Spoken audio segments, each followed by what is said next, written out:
One of my biggest regrets from my big old Mario and Luigi retrospective from a few years back was the lack of care put into the brand new modes included in the 3DS remakes of Superstar Saga and Bowser's Inside Story. Honestly, at the time, I was so locked in on just the pure adventures and comparing them with the original versions, I went into the retrospective knowing I wasn't going to talk about them that much. Was that unfair? Probably.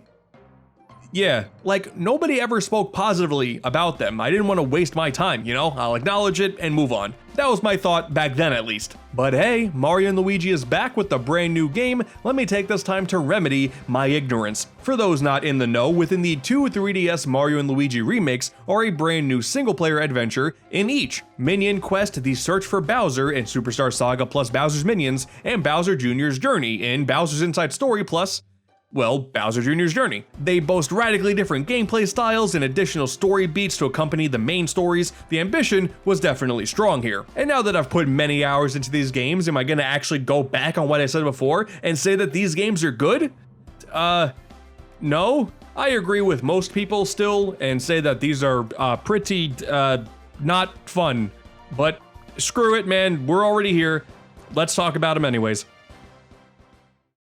One of the main nice things with these side modes is that ultimately for both of these different games, there aren't really that many differences in how they're portrayed. There are some slight tweaks here and there, but they do kind of hit the same high points and many low points. So a lot of the things that can be said for one can be said for the other. So let's just establish that right off the bat. Despite that being like a bit of a positive, one of the big negatives about these side modes is that there are two very distinct things that are trying to be accomplished here, and they don't really intermingle all that well. You got the story sequences that attempt to fill in some plot holes and just have some more moments between different characters and minions, all that kind of fun stuff. And then you got the gameplay portion, which a whole point of like the gameplay part is that you're accruing this massive army and you can go into battles, but a lot of that stuff doesn't really feel like it's that important in the story. Like the story, your main captains have a goal for sure, and you do find some new people along the way, but then you do tactical battles, and it just doesn't really feel like what you're doing in one really matters in the other. May not mean all that much in its own little bubble, but considering these are just side modes in otherwise really good RPGs where that's not an issue, you're always having great context to the battles that you're doing and the puzzles that you're solving,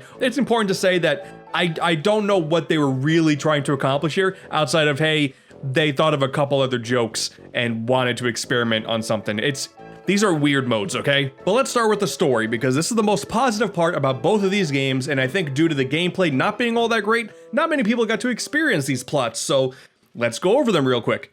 First is Minion Quest, The Search for Bowser. The general plot tries to answer the question of what is happening to Bowser after he was initially knocked out, and then before he shows up as Rookie under Popple's control. There is more stuff that happens after that, but as far as I'm concerned, the main selling point is just, hey, what happened during that time? There are a few cool little bits that I wanted to know about that, so cool. It does go all the way towards the end of the game, and you know, that's kind of neat as well, but that whole plot point, why did Bowser become Rookie? Okay, cool. We're kind of getting an answer finally. You play as a random Goomba. At the start of the game, there are Goombas that are in barrels. When the ship crashes, you look up and you see Bowser flying away and you go, hey, it's up to me. Clearly, I'm the chosen one to find out what's going on. So you become Captain Goomba, and you can tell he's the captain because he stamped a flag on his head. He really wants to rise in the ranks and make a name for himself and prove all the Koopalings wrong because they just keep saying, hey, a Goomba can't possibly be the one, this is all a joke. But after enough trials and tribulations, they, as well as a whole bunch of other minions,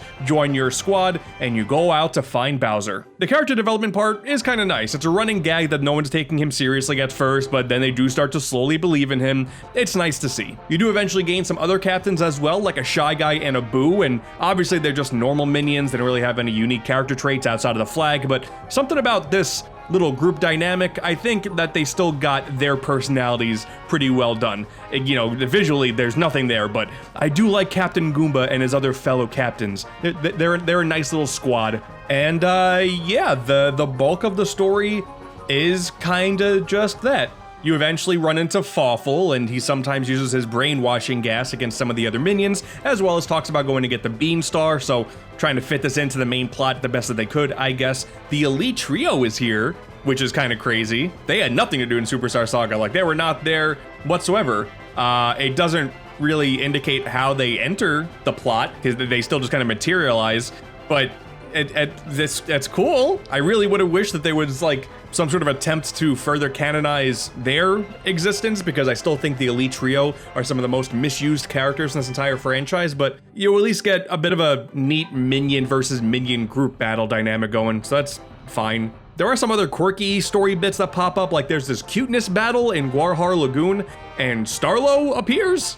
I mean, like, that also makes no sense. Like, at a certain point, the fan service stuff is cool, but when you really think about what you're trying to accomplish here, like, you already tried to canonize some of the things that are happening to Bowser and the main plot that people kind of remember, but just throwing Starlo and the Elite Trio in here and then nothing happens, considering there's still one more game in between Superstar Saga and Bowser's Inside Story, just whatever. But okay, fine. What happened to Bowser? Well, it turns out Bowser was totally fine. He wakes up and he was like, oh, that was kind of annoying. But at the same time, Captain Goomba falls off a bridge and lands on his head, and that is what causes the amnesia. That's when Popple shows up, making that partnership happen. Okay, cool. Mystery finally solved. Now, don't get me wrong here, it's not like the story is necessarily great. Like, there's a lot of moment-to-moment bits that take place before battles, and they all just kind of feel like fluff. Some of those plot points are kind of interesting, like, okay, considering Mario and Luigi are going on their adventure at the same time, you come to the end and then, hey, the Bowser's there at the castle, and he seems to be totally fine now, and he tells you to destroy Mario, but actually, it's Bowletta. You know, when Cackletta took Bowser's body, oh, they see this integration there. There were attempts to make things kind of make sense and feel kind of cohesive, but a lot of that just doesn't land. You could have accomplished like the same thing by just showing a cutscene of a random Goomba hitting Bowser on the head, and that's it. Like, that you really could have truncated the entire plot down. Like, I guess Cackletta's plan here now is to trick Bowser's troops into being the leader. Okay, that's fine. I can kind of get behind that, but that doesn't really align with the OG plot and the Beanstar and the power that way, but okay. There is ultimately a ploy by Fawful to send everybody to the dungeon, which turns out to be a mecha Fawful factory, planting some more Bowser's Inside Story seeds. Okay, in theory, cool, considering he's the villain of that game. You want to establish that he has some motives as well. He has some evil ambitions, cool. But how did he build all of these mechs? They just kind of show up. Again, it's a plot that if you don't think about it, it's fine, but then you start to just figure out what exactly is happening, and then everything kind of falls apart. The final battle is against Fawful and his Mecha Fawful army. At this point, Mario and Luigi are kicking Bowletta's ass, so the castle is going to start crumbling down. And if you remember, our trusty band of heroes don't escape. But turns out they go and find Bowser before everything, explodes, and then they all explode at the same time. And cool, now the ending cutscene has them as well as Bowser. Cute. Just as Bowser is congratulating Captain Goomba on all of his hard work, he finds out the amnesia was caused by him, and all plans are scrapped. That's it. That's the end of the game.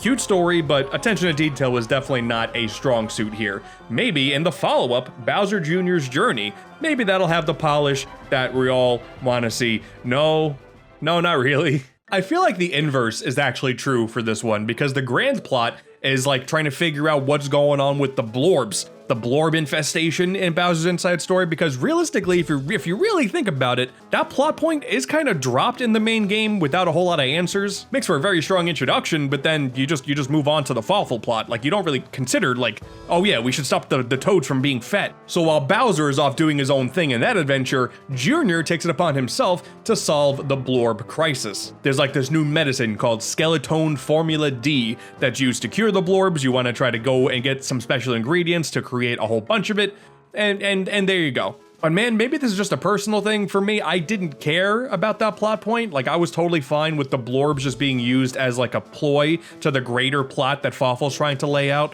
But okay, you give Bowser Jr. something to do in the grand plot, whatever. The thing is, I think the moment-to-moment segments in this are a lot stronger, because here we have a brand new trio, the best fitness friends, BFF. We got Kaylee, Dieter, and Beef. They're all here to try to help you on your journey to create some Skeletone formula. Okay, but it doesn't really take long to figure out that they were actually there from Fawful to infiltrate the castle while Bowser is gone. Eventually, they plan to betray Fawful anyway and become the big bad on their own.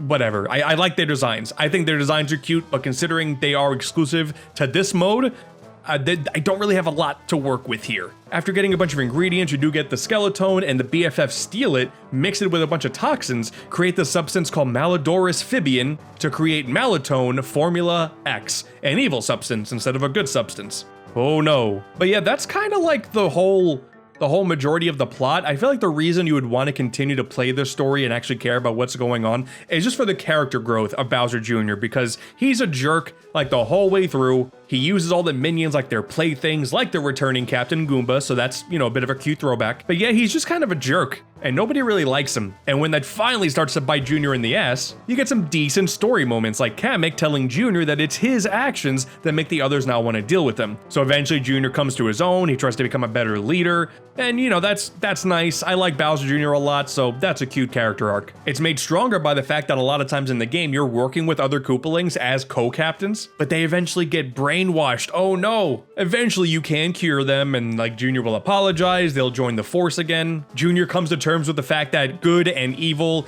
like it's not really a black and white thing, they're ultimately subjective turns, like a decent story. Like there's a decent thing there. Plus everything taking place in the Bowser's Inside Story universe, something about having these cutscenes play with the whimsical music of that game.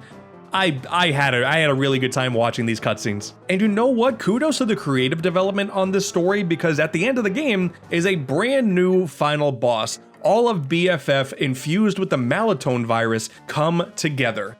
It's not given a unique name. Like this form itself is called Best Fitness Friends. Like that's the name of this entire unit.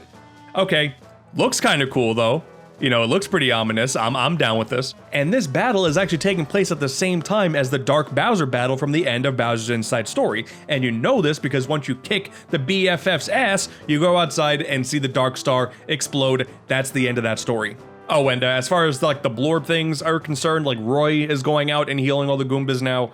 Okay, so like, again, it's another situation where just like the main part of the game, you start off talking about the Blorbs, and then by like halfway, 2/3 through, you don't care about it until like you remember at the very end it was a thing. Oh, okay. The team just wanted to make some of the characters fat. Like, I can respect it. Let's just call it what it is. And the post-credits is honestly kind of incredible. After his wounds heal from the battle against the Mario Brothers, Bowser comes out and Junior goes, "Hey, weren't you infected by Fawful? You should take some of this Skeleton formula." Bowser takes far too much of it. The screen fades to black. It comes back in and he's turned into Dry Bowser, which is kind of funny on its own thing, but also it's a 3D model? What? At first I was like, okay, it's because they don't have a 2D sprite to, you know, have it mesh, so they decided, okay, I guess it'd be easier to use a 3D model than a sprite. But no, Dry Bowser is actually a secret boss in Paper Jam, so they could have just used that sprite, but then I guess that would have taken extra work because they have to get that to work with the new lighting engine of the remakes that weren't in Paper Jams. So they went with a 3D model? It's so strange. This is so bizarre. But yeah, that's the plot of Bowser Jr.'s journey. The story, I feel like, doesn't really accomplish much in terms of filling the plot holes like Bowser's minions do. Part of me is, again, just like really enjoying the fact that I'm re-exploring Bowser's Inside Story areas with different context. That's cute. I like the BFF and kind of wish they had something more to do than just showing up in this game for a few cutscenes and then the very end of the game, but okay. But that's all like the plot stuff out of the way for both of these modes, right? I think the conclusion I would come to with these stories is these stories are fine enough. They are not mind-blowing by any stretch, and I think you definitely need some more polish to make things in the first story make more sense. But a lot of that stuff would be more forgivable if the game was fun. Okay, so like I mentioned before, the gameplay in both of these are pretty identical, so at least that's nice. I can knock out both of these in one go. Inherently, I thought I would be kind of okay with this because it's like a tactical RPG now. Basically, you're presented with a bunch of world maps that are filled with levels. About half those levels have those cutscenes, but they all include nothing but automated battles. You craft an army in the menus, and there's a weapon triangle with melee, ranged, and flying. You gotta figure out what formations make a whole lot of sense, but the battles themselves just kind of happen, and you just watch it take place, and depending on who is in your army, you will succeed or you'll fail. But sometimes there are also action commands that pop up, and that requires button input, but otherwise you're just sitting there and waiting for stuff to happen. Like when you know what type of enemy shows up in the next level, then yeah, you can spend some time formulating your army and, you know, with the weapon triangle, figuring out which character here would work best than the others. But a lot of times I felt like I can still just kind of brute force it and then I'll make it through. And then if I got to a point where, okay, I'm screwed, I'm very clearly not powerful enough, I had to just grind by doing weaker battles that were all automated. So it was just such a waste of time. I really didn't like this, but damn it, they tried. In the first game, you have all the different captains they can play with. There's Goomba, Shy Guy, Boo, and Koopa. I stuck to Gold Goomba because you get that from the amiibo, and he's shiny, I had to keep him. Each of those captains have a very slightly different layout of captain abilities. By accruing these captain points by leveling up, you can do things like stopping the enemy's action before it takes place. You can do this chance move, which will have a block come out over your head, and then if you activate it, something good might happen, something not so great might happen, but hey, something's gonna happen. Or you can rally up the troops to make them a little bit more powerful and do more action commands for a short period of time. Cool. Everything takes so many points, and then every single wave of new enemies, you only restore like 2 of them, so you gotta really pick and choose when to use them. But again, it's like, in theory, there's thought behind it, but because you already know how many waves are in a battle, you'll just kind of try to not use anything for the first one, and then maybe use one for the second one, and then just brute force your way through the third one, because that's going to be where all the strong enemies take place. And if there's a 4th wave, go back and grind, because it sucks. As for Junior's journey, the only captain you can mess with is Bowser Jr., but he eventually levels up enough to have different styles. He himself can be melee, ranged, or flying, so you can change that up there. You can have a co-captain with one of the Koopalings if you want. You can only set 9 characters on the field at all times, but one of them could be the co-captain, meaning there are only 8 characters on the field. So again, there's some thought there that, there's more choice, that's nice, but ultimately, it's still just more of the same. So, not totally mindless, they are fairly straightforward, but it's just kind of boring. By having next to no control about what's going on, I felt like I was just watching annoying cutscenes. And again, because there's not really a whole lot of things that are happening as a result of what's going on during the cutscenes, I wasn't really feeling invested in this entire squad. Everyone was a mindless peon, and a lot of times when you finish a battle, the captains don't even really talk about it afterwards. They were just like, okay, and moving on, and that's about it. When the Koopalings join your army, it's like, okay, cool. And then you go after the battle, and then they're like, okay, what do we do next? They don't talk about what's going on. You could have changed the entire gameplay structure of these battles, and it wouldn't really change a thing with the plot. The story segments carry these 2 modes, absolutely, but even then, watch the story cutscenes in like a video online or something, because as entertaining as some of the segments are, they do not carry the gameplay well enough. And I do think that there are some people out there who do swear behind the gameplay and say that it's kind of fun. I've heard no one say that it's fantastic, but I've heard people say they kind of enjoy it. But I feel like more people than not don't really care about these. It's very clear that they were just trying to struggle to figure out something, to figure out, okay, how can we make these remakes of older RPGs seem more enticing and worthwhile for the 3DS market? And as we all know, due to the failures of these 2 remakes, Bowser's Inside Story specifically, this was all just a huge waste of time financially for Alpha Dream. The last thing that they really got to work on is Bowser Jr.'s journey, and that's a shame. These will go down as some of the most interesting releases in Mario history for sure, and I am happy that I kind of got these out of my backlog now so I can have a proper, well-explained opinion on all this. But my main takeaway is I just think Bowser Jr. just needs more time in the sun, man. Like, I love him. I love him so much, and the fact that this has been, as far as 2024 is concerned, the only time he's had this prominent of a role is a shame. I love him. He needs his own game. Plus, a little fun fact, I don't know how much this really means in the grand scheme of things, but you know how YouTube videos will like show you an interest graph of when people like will go back to watch certain parts of a video more than others? Well, when you go back to the official trailer for Superstar Saga plus Bowser's Minions, everything about the Superstar Saga part, like, it's going great. People seem to be really digging it, replaying certain portions, cool. When it gets to Bowser's Minions, it flatlines until the very end when it says, oh hey, this is the title screen again. That's so God, right from the offset, this is, oh boy.